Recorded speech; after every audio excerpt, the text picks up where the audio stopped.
Hello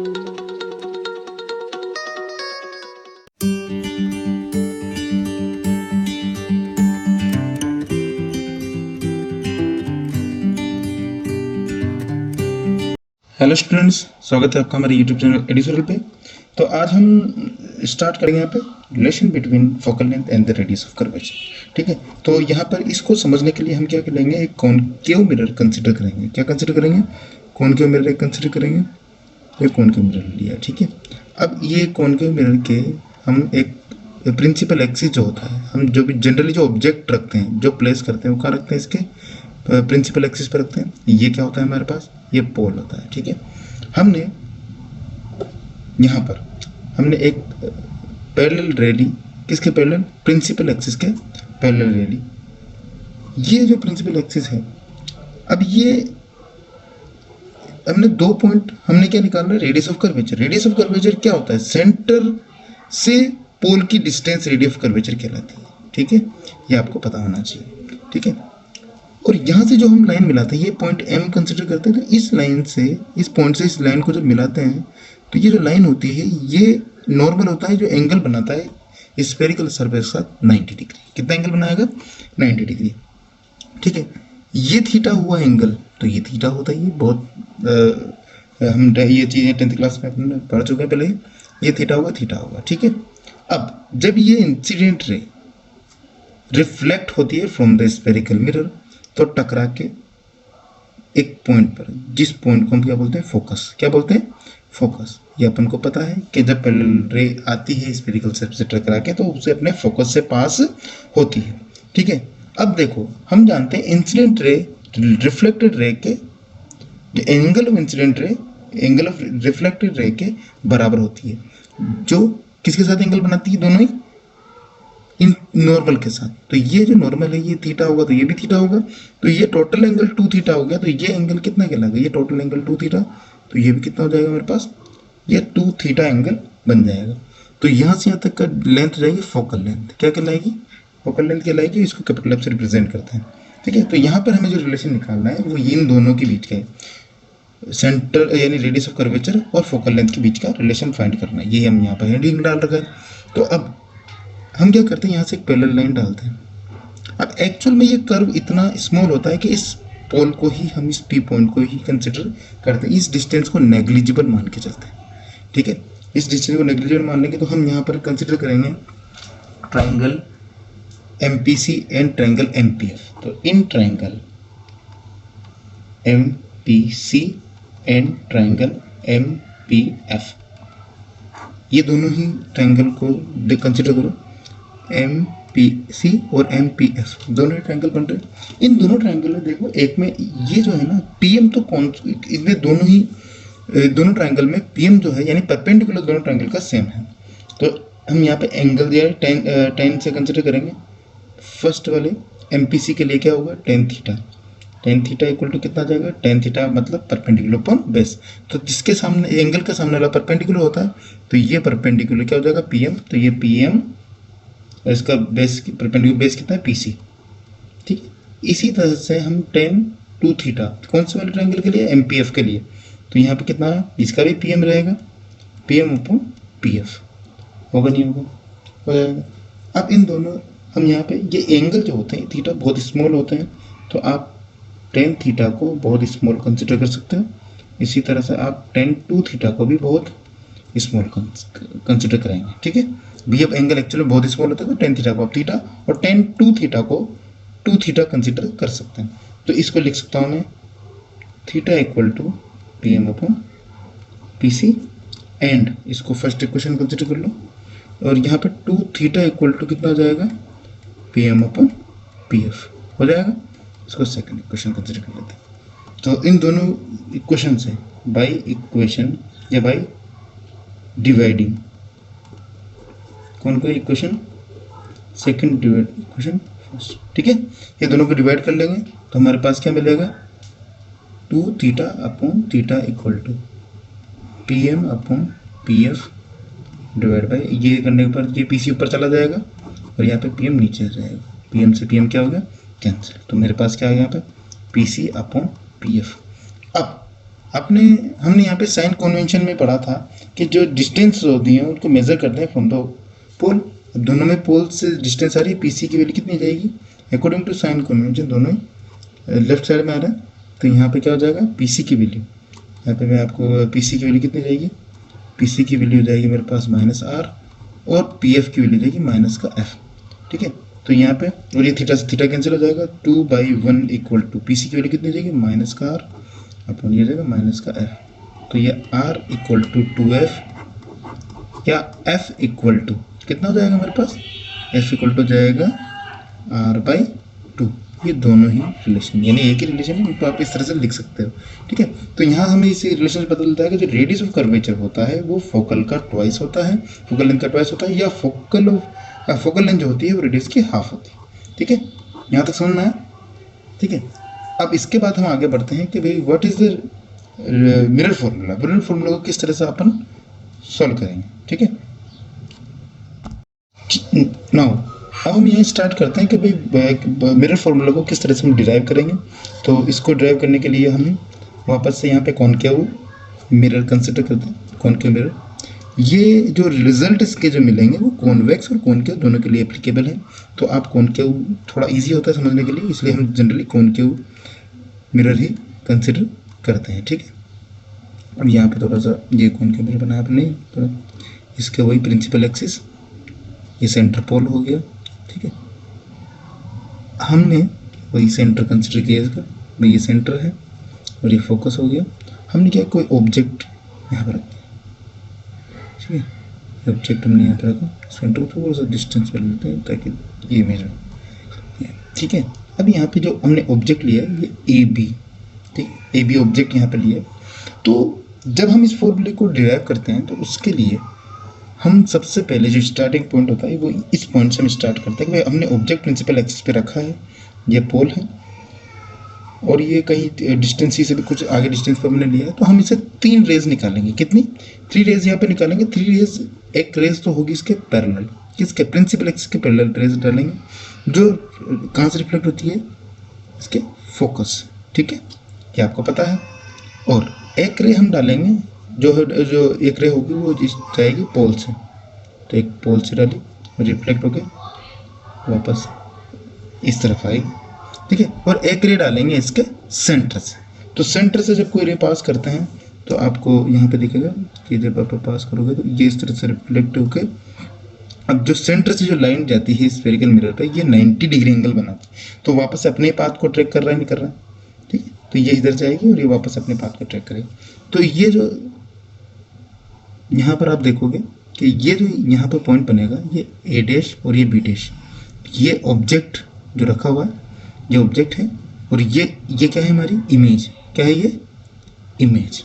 object की distance हम consider करते हैं स्मॉल यू फ्रॉम द पोल और इमेज की डिस्टेंस होती है स्मॉल वी फ्रॉम द पोल।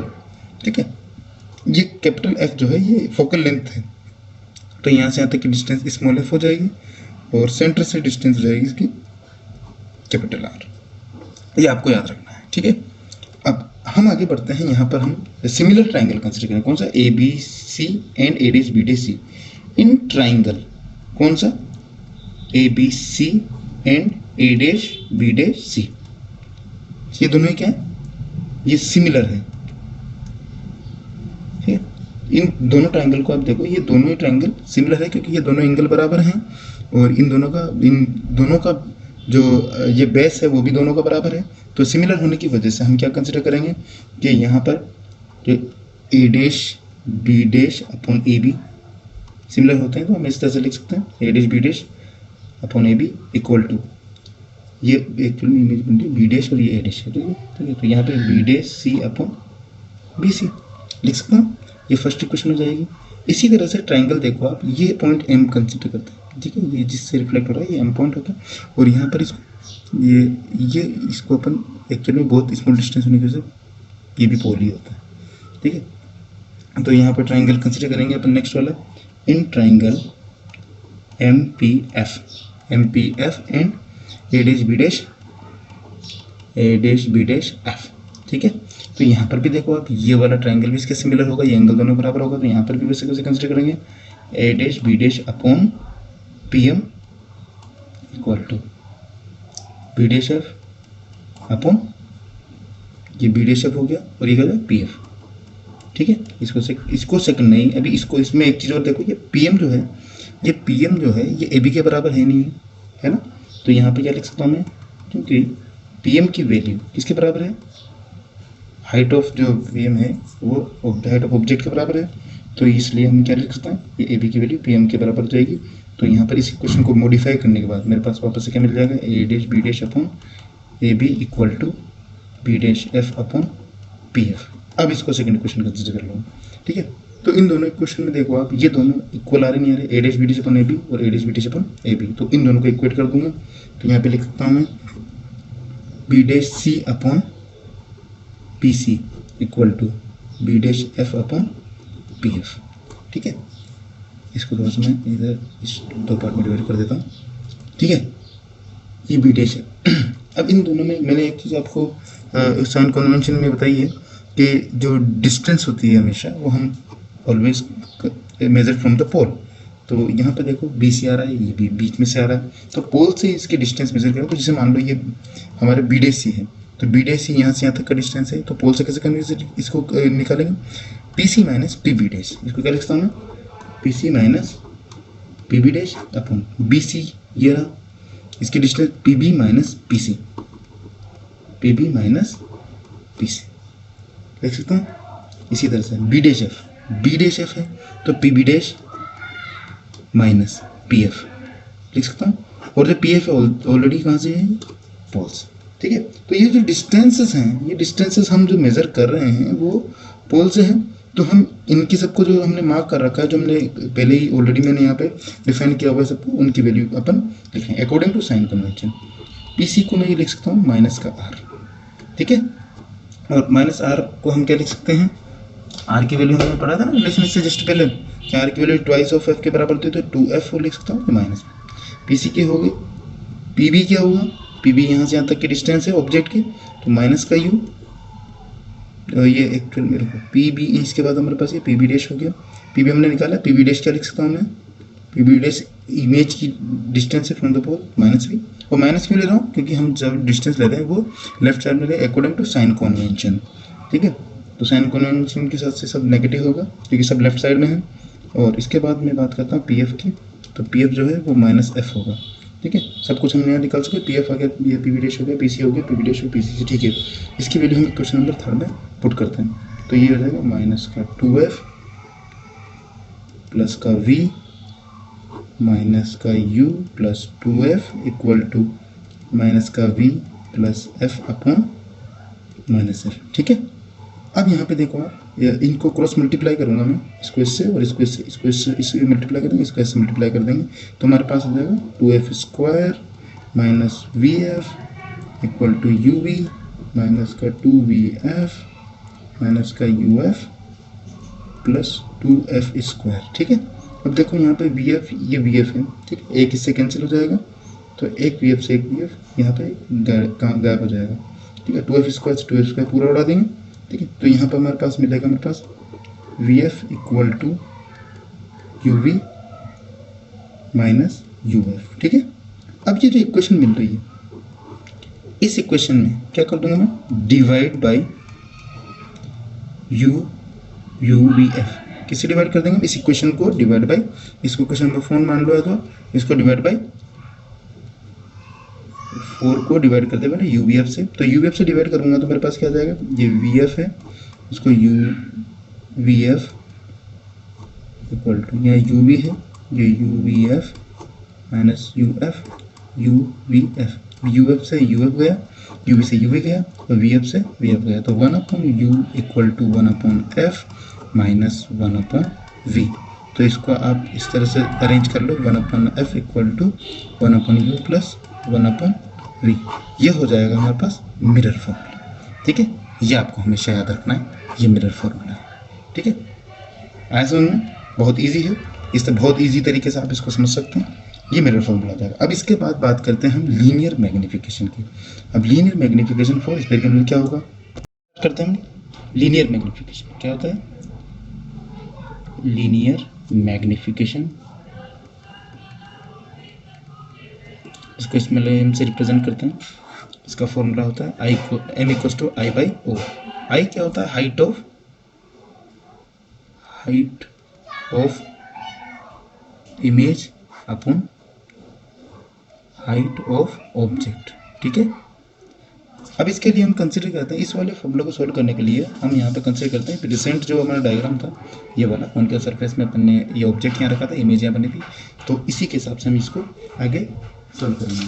ठीक है, तो इस ट्राइंगल को कंसिडर, इस वाले डायग्राम को हम कंसिडर करते हैं, तो इसके अंदर आप कंसिडर करते हैं इन ट्राइंगल, इसी वाले डायग्राम में। ठीक है, in triangle A B P and triangle A dash B dash P. ठीक है, ये दोनों ही क्या है? सिमिलर है, दोनों ही सिमिलर है। तो दोनों सिमिलर होने की वजह से कौन कौन से? ए बी पी और A dash B dash P, इन दोनों ट्रायंगल की खास बात ये है कि दोनों ही पोल से गए हैं और दोनों का ये एंगल जो दोनों के बराबर होंगे। ठीक है, रिफ्लेक्ट हो रहा है, दोनों एंगल बराबर होंगे। तो इस वजह से यहाँ पर हम कैसे ये ए बी जो है इन दोनों में क्या हो जाएगा? यहाँ पर A dash B dash upon A B और क्या हो जाएगा? P B dash upon P B. अब अकॉर्डिंग टू साइन कन्वेंशन, यहाँ साइड में लिख देता हूँ कि ए डैश बी डैश है, ये क्या है हमारे पास? इमेज की हाइट है। ठीक है, तो ये ऊपर की माइनस आई होगा क्योंकि इमेज नीचे की तरफ बन रही और प्रिंसिपल एक्स से नीचे बनता था नेगेटिव। ए बी जो है वो प्लस का ओ है, पी बी डैश जो है, पी बी डैश यहाँ से आता है माइनस का भी है, और पी बी जो है ये क्या है? प्लस का, मतलब ये भी माइनस का यू है। ठीक है, ये भी माइनस का यू है। Put this value in the equation this, तो यहाँ पर हम निकालने के बाद हमें पता लग जाएगा कि ये माइनस का आई बाई ओ आप इक्वल टू माइनस का पी बी डैश जो है माइनस का वी, ये माइनस का यू, और ये माइनस माइनस क्या हो जाएगा? प्लस। तो इसको I by O equal to minus V by U लिख सकता हूँ, और आई बाई ओ ही हो तो लीनियर मैग्नीफिकेशन होता ही है। तो m की वैल्यू मेरे पास क्या आ गई? माइनस का v बाई यू। ये वाला जो फॉर्मूला है ये मिरर के लिए होता है। ठीक है, माइनस में ऐसा ही फॉर्मूला हमें आगे लेंस में देखने को मिलेगा, पर माइनस के लिए वहाँ पे प्लस होगा। ठीक है, अब हम यहाँ पे रिलेशन, ठीक है, अब हम यहाँ पे जो रिलेशन फाइंड करेंगे वो नेक्स्ट वाला रिलेशन निकालेंगे इन टर्म्स ऑफ किस में? एफ एंड यू, एफ और यू के टर्म्स में हम निकालेंगे। तो यही फॉर्मूला है, लीनियर मैग्नीफिकेशन फॉर्मूला हम निकालेंगे एफ और यू के टर्म्स में। तो यहाँ पर हम क्या करेंगे? वही हमारा लेंस फॉर्मूला यूज में लेंगे, 1/f equal to 1/u plus 1/v divide नहीं, मल्टीप्लाई बाई यू। ठीक है, तो हम इस इक्वेशन को मल्टीप्लाई बाई यू, तो u by F equal to u by U plus u by v। इस फॉर्मूले को u बाई एफ हम लिख दिया, यहाँ पे देखो ये 1 आ जाएगा प्लस u बाई v। अब मुझे लीनियर मैग्नीफिकेशन की वैल्यू फाइंड करनी है, तो हम यहाँ पे क्या करेंगे? ये लीनियर मैग्नीफिकेशन ये v बाई यू होता है, तो v बाई यू तो नहीं मिल रहा है, u बाई v मिल रहा है। तो इसको एक काम करो, इसको इधर ले आओ, तो माइनस u बाई v आपको मिल जाएगा, 1 माइनस u बाई एफ। अब u बाई v माइनस में आ रहा है, f minus u by F, इसको फ्लिप कर दो तो ये माइनस का v by U equal to F upon F minus U. यही लीनियर मैग्नीफिकेशन होगा in terms of u and f। ठीक है, इसी तरह से हम निकालते हैं नेक्स्ट वाला कि in terms of f and v। ठीक है, तो वापस से हम वही formula 1/f equal to 1/u plus 1/v। इन तीनों इसके अंदर भी हम किसको multiply by v, multiply by v करेंगे तो v by F equal to v by U plus v by v। इसमें देखो आप v बाई यू आपको मिल रहा है, इससे कैंसिल हो जाएगा, तो v by F equal to v by U plus 1। Linear magnification में हमारे पास v बाई यू होता है, इसको एक इधर लिया हो तो v बाई यू लाते हैं, ये क्या हो जाएगा? नेगेटिव में 1 माइनस v बाई एफ, और v बाई यू क्या हो जाएगा? m, क्या हो जाएगा? f माइनस एलसीएम लेने पर f minus v by F. ये हो जाएगा in terms of F and V. ठीक है, तो ये हो जाएगा हमारा linear magnification for spherical mirror. ठीक है, तो आज के लिए इतना है, फिर नेक्स्ट क्लास में हम रिफ्लेक्शन को स्टडी करेंगे। तो आज के लिए इतना है, और इस चैनल को लाइक और सब्सक्राइब करें और अपने फ्रेंड्स वगैरह के साथ भी शेयर करें। Thank you.